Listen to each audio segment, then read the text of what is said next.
आप देख रहे हैं सहारा टुडे। हर पल खबरों से अपडेट रहने के लिए हमारे चैनल को अभी सब्सक्राइब करें, लाइक करें, फीडबैक जरूर दें और बेल आइकन जरूर दबा दें। भाई सदर और इरफान भाई और माजिद भाई का मेरे को मदद रात को 1 बजे 1:30 बजे हमें अगर किसी समय आपकी किसी भी तरह की मदद की जरूरत हो हमको एक करिएगा, हम आपके पास उपस्थित हो।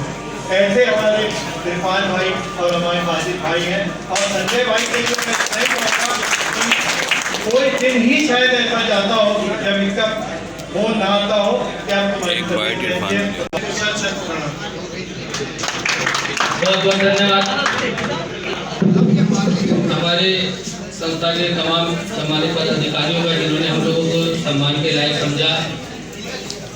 तो कार्यक्रम का आगे बढ़ाऊंगा।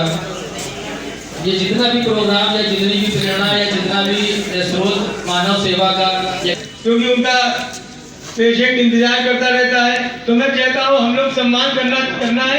लेकिन इस कड़ी में चूंकि आपके पास समय का अभाव है, मैं कहता हूँ सबसे पहले आप हमारे डॉक्टर साहब पर कहाँ बन पाएगी सामने मैं चाहूँगा हलीम भाई, फारूकी भाई, डॉक्टर साहब सामने देखिए, इधर डॉक्टर साहब इधर देखिए। फारूकी साहब 86 साल के, पिछले 40-45 साल से मैं अपने शहर के लिए किस तरीके की कार्यशैली को अपनाता हुआ अपने शहर के हर उस आदमी तक मैं बताना चाहूँगा कि जिस तरह से हमारा बिराना रोड जो होलसेल की मार्केट कहलाता है, दी दवा व्यापार मंडल, उसके हर व्यापारी ने, उस संस्था के हर पदाधिकारी ने 24 घंटे ये मेहनत करी कि किसी भी तरीके की दवा की कोई ऐसी आपूर्ति न रुके जिससे हमारे शहर को ज़रूरत हो या हमारे फुटकर दवा दुकानदार को ज़रूरत हो। इसके बाद जो हमारा फुटकर दवा व्यापारी था उसने अता प्रयास किए, 24 घंटे अपनी दुकानें खोली।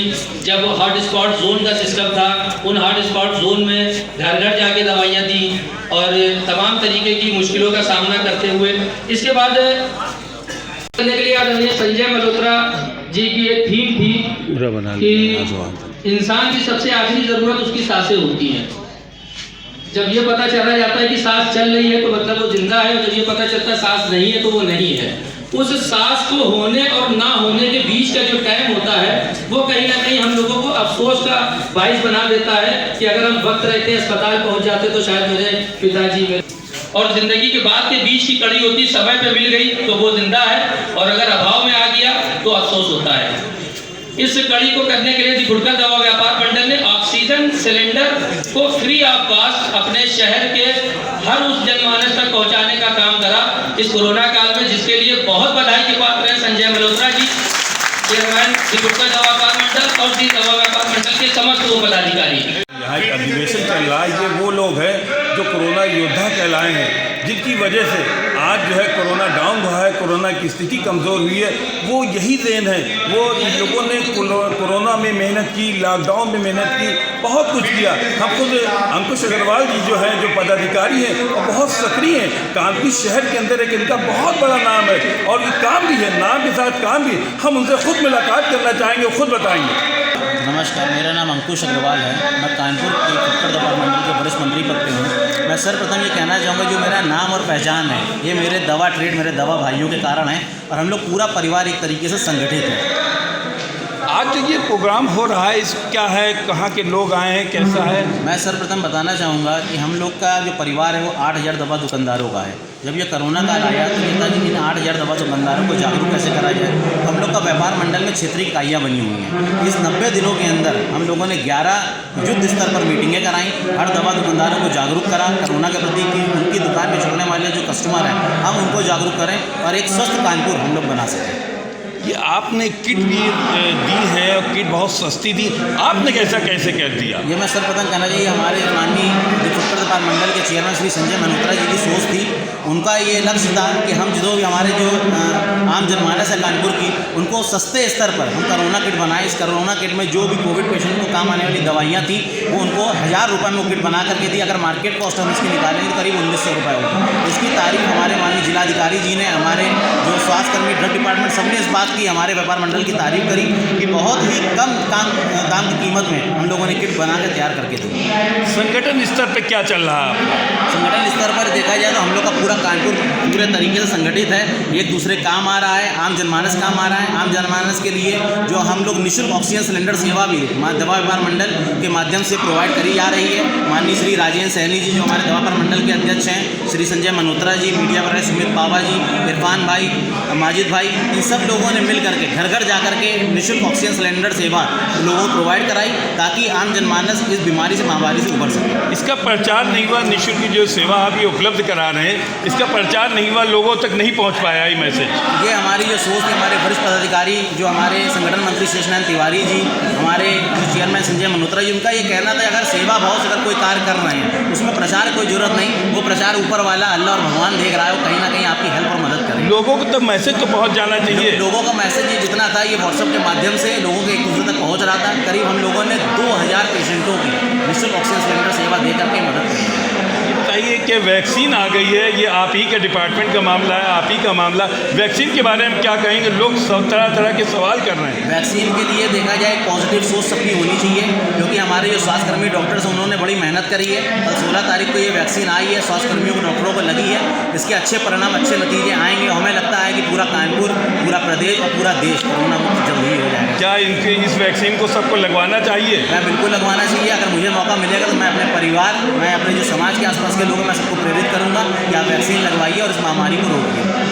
वैक्सीन को 2 हिस्सों में बांट दिया गया, राजनीतिक ध्रुवीकरण कर दिया गया, उसके बारे में क्या कहेंगे? मैं इस बात पर चर्चा कहूँगा, जो लोग राजनीति से जुड़े हैं तो ये प्रश्न उनके लिए है। हम लोग दवा व्यापार मंडल से जुड़े हैं, मानव सेवा के तौर पे कर रहे हैं। मैं ये चाहूँगा इसको पॉजिटिव सोच से लिया जाए और लोगों तक को जागरूक करें कि वो वैक्सीनेशन कराएं और इस महामारी को रोकें। आखिर में आप अपने दवा व्यापारियों को क्या संदेश देना चाहेंगे? मैं अपने दवा व्यापारियों को अपने पूरे व्यापार मंडल की तरफ से संदेश देना चाहूँगा, अच्छे कार्य करते रहिए। जो हमारा दवा व्यापार मंडल के जो शीर्ष पदाधिकारी हैं, संजय मल्होत्रा जी, प्रवीण वाजपेयी जी, राजेंद्र सैनी जी, शेषनारायण तिवारी जी, जो इनकी सोच है, जिन्होंने दम पे आज ये इतना संगठन इतना मजबूत कार्य कर रहा है, पूरे प्रदेश में हमारे दी फुटकर व्यापार मंडल का नाम लिया जा रहा है। इसको बनाए रखें, इसकी गरिमा बनाए रखें, आपस में तालमेल प्यार भाव बनाए रखें। आप फुटकर दवा व्यापार के बारे में कुछ बताएं।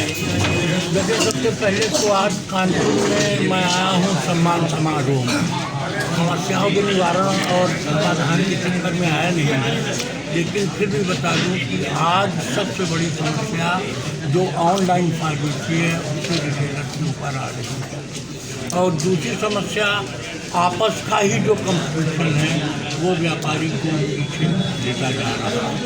कोई 10% डिस्काउंट, कोई 15% डिस्काउंट, ये व्यापार की एक बहुत बड़ी समस्या है।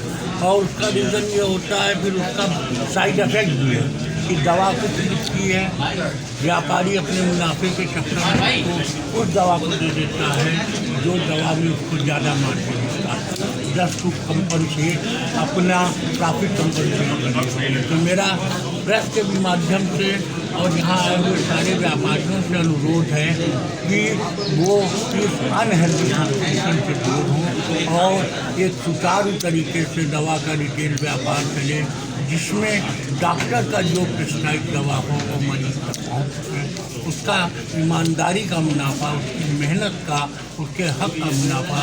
क्योंकि प्राइस कंट्रोल है, ड्रग के ऊपर सरकार उसका मुनाफा निर्धारित करती है। ऐसा भी नहीं कि लोहा है, लकड़ी है, रख दिया तो 4 गुना बढ़ गया। अगर हम दवा को ज़्यादा स्टोर करते हैं वो भी हमारा मानिटरी लाभ है। आज यहाँ क्या कार्यक्रम था? आज का कार्यक्रम सर खाली सम्मान समारोह का कार्यक्रम था। जिन व्यापारियों ने कोविड में अपनी जान की बाजी लगाकर उन लोगों के लिए कार्य किया जिनको जानते भी नहीं। वैक्सीन के बारे में तमाम तरह के सवाल उठ रहे हैं, आप इस पर क्या कहेंगे? वैक्सीन लगानी चाहिए, नहीं लगवानी चाहिए? 100% लगानी चाहिए सर। इतनी बड़ी सरकार है, इतना बड़ा भारतवर्ष है हमारा, और कोई भी ऐसा मैं नहीं समझता नेता होगा जो सपने में भी सोचेगा कि कोई गलत चीज़ हमारे जनता को, हमारे देश के नागरिकों को लगे, जिससे कि देश के अंदर हाहाकार मच जाए। और अब तो ट्रायल भी हो चुका सर, और कल वैक्सीन का दिन था, कल लगी है। कोई साइड इफेक्ट मुझे नहीं लगता किसी भी जगह पे किसी को महसूस हुआ। बॉम्बे में 3 जगह ये इस तरह की कंप्लेंट आई है। कल कानपुर में भी उर्सला में एक केस आया था जिसको साइड इफेक्ट हुआ।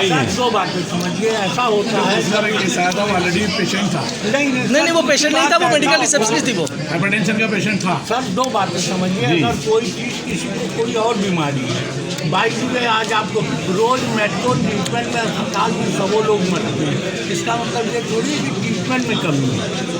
आप एक बात में उसको कोई और बीमारी है, कोई और प्रॉब्लम है, हाल आप सडन उसी बीच उसको वैक्सीनेशन हुआ और कोई इंसिडेंस है कि उसके साथ कुछ हो गया, इट डज नॉट इंडिकेट कि it is after effect of that. आप कोरोना योद्धा हैं, आपने लगवाई वैक्सीन? अभी सर हमारा नंबर आने दीजिए ना सर।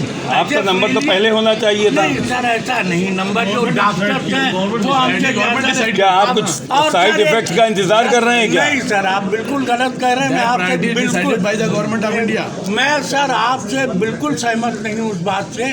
इतना मान के चलिए कि हमारे लोगों को भी लगेगा, हमारी डिमांड भी है कि हम लोगों को भी इसमें कोरोना वॉरियर्स में ऐड किया जाए। हमारी परसों भी इलाहाबाद के डीएम से बात हुई, उन्होंने कहा चावला साहब ये फर्स्ट फेज का आया है खाली कोरोना, थोड़ा सा वेट करिए। तो हम अपनी लाइन में लगे। ये कैसे आपने कह दिया कि हम डर के मारे नहीं कर माँ से छुटकारा का सर, आप हमें अजीब बात कर रहे हैं सर। आपका पता है कि अभी एक आसन लेना चाहिए, क्योंकि 15 दिन बाद सेकंड डोज लगी। डर का सेकंड डोज कम, दूसरी डोज आपको लग जाए, जब क्लियरेंस हो जाए कि आपके अंदर रजिस्टेंस। एक डोज जो है बाबा रामदेव लाए थे, वो लाए और 48